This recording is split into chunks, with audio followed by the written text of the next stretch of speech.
Hey guys, Adam Menner here from the Business of Strength podcast. I'm super excited about today's episode. In today's episode, I map out what my exact role is here at Varsia's Gym in regards to director of training in 4 steps to ensure that the food that you're serving is delicious, to ensure that the community management that you guys have to keep retention with your clients is great, and a lot of other great things in there. So before we get there, I just want to announce we have our awesome 2-day SYP retreat that we are actually now extending to people who are not in the Business of Strength group. This is going to take place September 28th and the 29th in Scottsdale, Arizona, in Old Town at the Canopy Hotel. I've been there many times. It's amazing. We're going to have over 40 gym owners there because we are now extending that invitation for a very low cost because we truly believe that we can help you in your training business. You just have to take the chance, right? No risk, no chance to succeed with your training business. And so you can find all the information at businessstrength.com, at all of our socials. Now let's dive into the episode.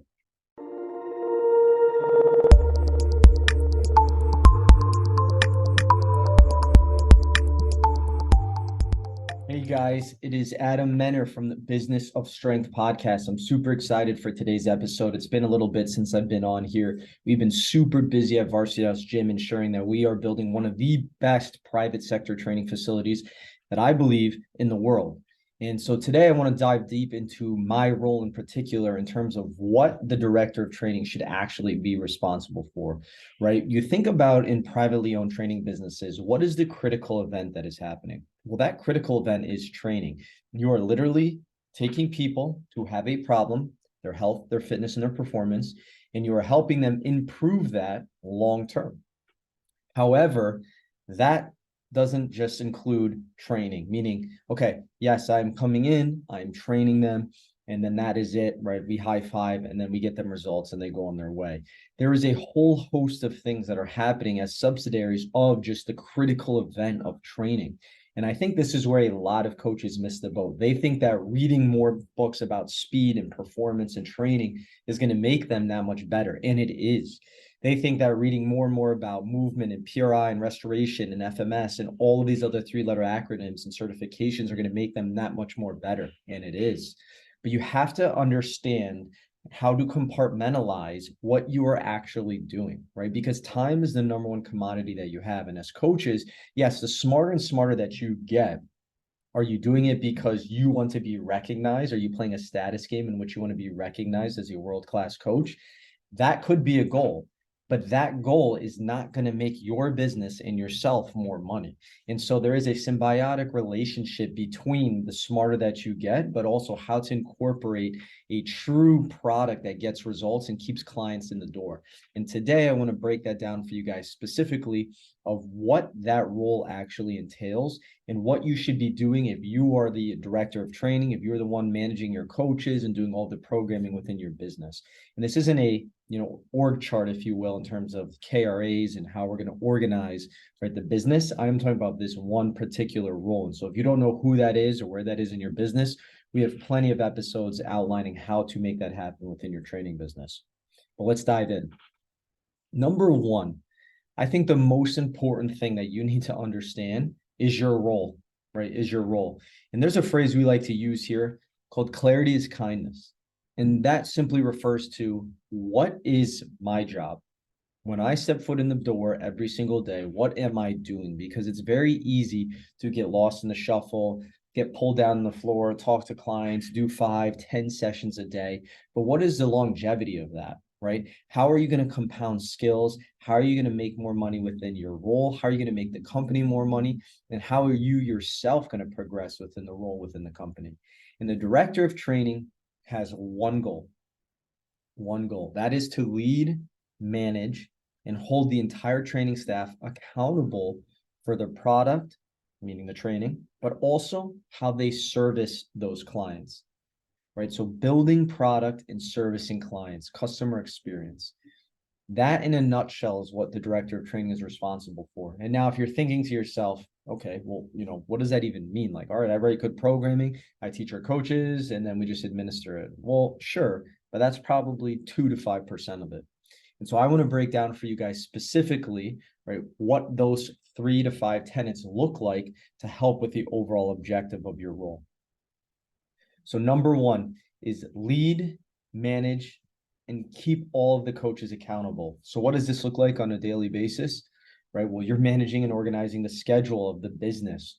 What service offerings do you have right now? Where is there unused capacity within the schedule? What times could you fit assessments in? A coach needs to take off, they need coverage. So how are you going to backfill that position? Right? What does the session occupancy look like? So here we try to keep it above 60%. Next is your weekly coaches meetings. This is where you're just going over the scorecard, any customer issues that you're having, injuries, setting the table for a successful day, a week of training.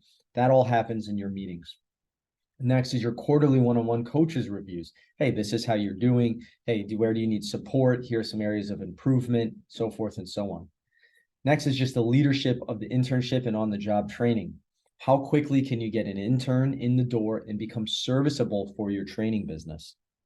Leadership of all the continued education for the coaches, meaning, okay, I feel this coach is not proficient in this area, so I need to help develop them and get them better in that area. Or I feel like this coach is really good at programming, but their customer service is not that great, so I need to swing that pendulum. I need to provide them the resources to get better in that area. Hiring and firing in conjunction with the owners of the facility. If you're going to be in the arena with them the most, you're going to know exactly how they're operating. You're going to know when they're late. You're going to know what they're doing right, what they're doing wrong. Are they adhering to your core values, your mission? Are they swaying a little bit off the beaten path? Those are all things that you need to be responsible for, and you're going to have the best judgment in regards to, this person we might have to separate ways with. Next, right, tasting your food. Tasting your food. I can't specify enough, or I should say, I can't emphasize enough how important that is. If you're not doing as many sessions anymore, right, you might have lost touch with how the product is being delivered. So get in there, take a session. Lastly is your retention month over month, right? So we hear the gold standard in the private sector industry is 3 to 5%. We understand that. You have to keep it in there. You think it's just magic going to happen because you're the best at PRI? Absolutely not. It is all about customer experience. It's all about delivery, following up, creating an environment that people want to be a part of. And so that is underneath, all of that, is underneath point number one, which is leadership, management, and accountability of all coaches. Number two, here's the next thing that you should focus on: program delivery. No crap, right? Well, here's how program delivery is done here, and here's how you could do it as well. When you're creating a training system, I talk a lot about this in our private consulting group, right? You want to create a system that is replicable, repeatable, and can be done at scale. And you think to yourself, well, that's going to dilute the product. Well, if you're really as good as you say you are, it's not. You can create a product that's scalable, no matter how many members are coming in, no matter how many facilities that you're going across, right? Make yourself better than the Orange Theories, the F45s, and all of those different classes, or excuse me, all of those different businesses, right? And so when I'm creating the programming, I'm trying to think of a way of how I can make the programming scalable to our clientele, our athletes, and our adults. But I'm also thinking to myself, if we have an influx of clients with different abilities, how can I also get this, or how can I also ensure that this high quality product is delivered no matter the ability of the individual? And I'm going to explain to you right now in the next 3 to 5 minutes how you can do that. So when creating your training template, number one, it stems from your ideology. We're Varsity House Health and Performance, meaning we care about holistic health. Well, what does that mean? Well, that means we can adopt to all the different abilities of people that are coming in. We take a holistic approach in terms of movement, stress management, putting them in positions to succeed, meaning not everybody needs to use a barbell, not everybody needs to use specific variations. So we are creating an environment that gets results that's not predicated on necessarily, your preconceived belief or notion to heavy strength training and barbell training. So that is, our overall ideology. And what is your ideology based upon the clientele and the demographic that you're serving? Number two, you have to categorize people. So you have to have an amazing assessment and an onboard. And this is not putting somebody on a table test for an hour and writing through all the different degrees of joint angles and checking the respiration levels and what have you. That is a tool in your toolbox that if you're trying to get a little bit more buy-in because that client really cares about it, then you can whip that out and say, hey, look, this is how I'm going to help you get better. But what your assessment should do is you're trying to find out What is this person like? This person's background. What does their schedule look like? What do they do for work? How much money do they make? You're not actually asking them. You're getting that information through knowing their demographic, where they work, their socioeconomic status. But you're also figuring out, hey, where have you gotten your best results? What type of training do you enjoy the most? You're creating a profile for this person. But now you would think, well, now I just have to write this super tailored program to this person. That's not true. Here's how we do it, right? When we go through the assessment, we have a standardized process. We categorize people into two buckets. Number one, are you a novice? Or number two, are you an advanced individual? Now, here's the kicker. You want to align your service offerings to the ability of that individual. Meaning if you're a novice, or excuse me, meaning if your service offering is semi-private training, which we do here at Scale, you can train 1, 2, or 3 times a week. That is it. That is how you do business with us. And that is how we get you the best results possible. However, if you're a novice, we have a 1, 2, or 3 time a week training option. If you're an advanced, we have a 1, 2, or 3 time a week training option. And I write that programming out. Create a 4-week block because we administer it monthly. And no matter where you come in, you just fit in within that block based upon the assessment. Now that those training templates are made, they go through the assessment. We are figuring out, are they a novice or an advanced based upon, our movement category, strength category, and a little bit of conditioning. Once we do that, we upload them to our training platform, which we here use TrueCoach, and those templates are already done. We upload their profile and we just drag, and now they have a month's worth of training. Now, the longevity of that, the scalability and repeatability of that looks like this. Now, every month, a new training program is delivered, but we already know they're a novice or an advanced. So all I'm doing is I'm writing their programming in regards to, I'm just writing out another 4-week novice block, 1, 2, 3 times a week, or an advanced block, 1, 2, 3 times a week. And here's the secret. I start with 3, I just remove a day, and that's it. So I write 1 3 time a week novice, 4-week progression, 1 3 time a week advanced progression, and now I'm done. It takes me 30 minutes to do a month of programming for over 500 people, right? And you would think, well, what if they have issues? What if they have all these things? Well, that's where the education piece comes in, guys. That is where you're teaching your coaches that if they can't do these specific movements, here's how you make these progressions. You remove an exercise, you insert an exercise. You just make that modification. You write it down for TrueCoach. Because based on your schedule, you are not going to have a lot of people that just come repeatedly to your hours. People are busy. They have things to do. So they might come Monday, Wednesday, Friday at 7 a.m. one week. They might come Tuesday at 3 p.m., Thursday at 6 p.m., Friday at 6 a.m. So you're not always there. So the programming that you're writing, you have to make sure that it is legible and that all the coaches understand how to administer it so that your service quality remains the same the entire time. And that is something that is super important here. And that is something that is super important for your business to ensure that no matter how many members you add, no matter facilities you open, that the service is 5 stars across the board. So that is tenet number 2, program delivery. Number 3, training, meaning you're coaching yourself. How can you be the director of training if you're doing 0 coaching? Now, it can vary depending on how long you've been there, what other obligations you have within your role, also what is needed from the business. But we recommend 10 to 25 sessions per week, averaged and maintained. Sometimes if I'm traveling with the business strength or we're doing other things, that number is going to vary a little bit. But I try to stay within that range so I have a great feel on what the product looks like. And also working alongside other coaches, I can nip things in the butt right there. If I see something that's not right, I pull a coach aside and I can just say, hey, next time, right, we're going to do this.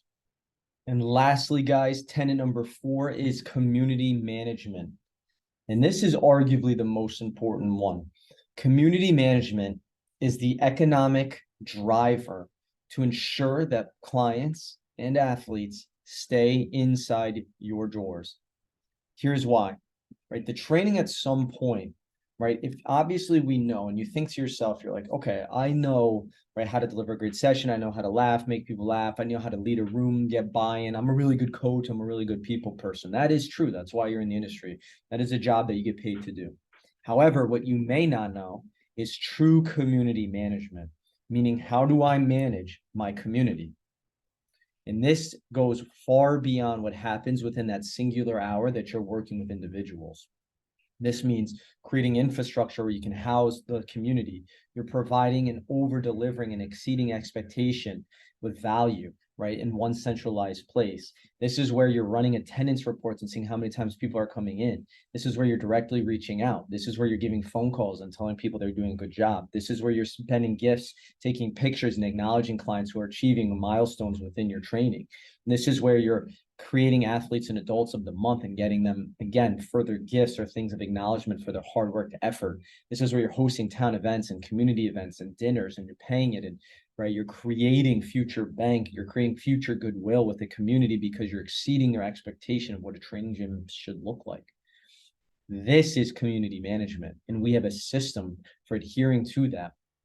And this is why that, in conjunction with world-class training and experience, will create longevity in the lives of the individuals that you work with, because they have no other option. They have never experienced something as great as the food that you're serving, and that is going to keep them coming back more and more and more. And so that is why, right? That is why those four tenets are the most important things for the director of training. And anything that you are doing outside of there is really not that valuable unless you're compartmentalizing it and you're understanding what the driver is or the purpose of doing that is. But it doesn't get in the way of what your main role is. So that is it, guys. Right, that is the director of training role. If you guys have any questions, you guys want to ask more about us, you can email us. You can comment on all the posts that when we clip this out below. But I can't wait to hear back from you guys, and I hope this provides you guys with tremendous value. Thank you so much.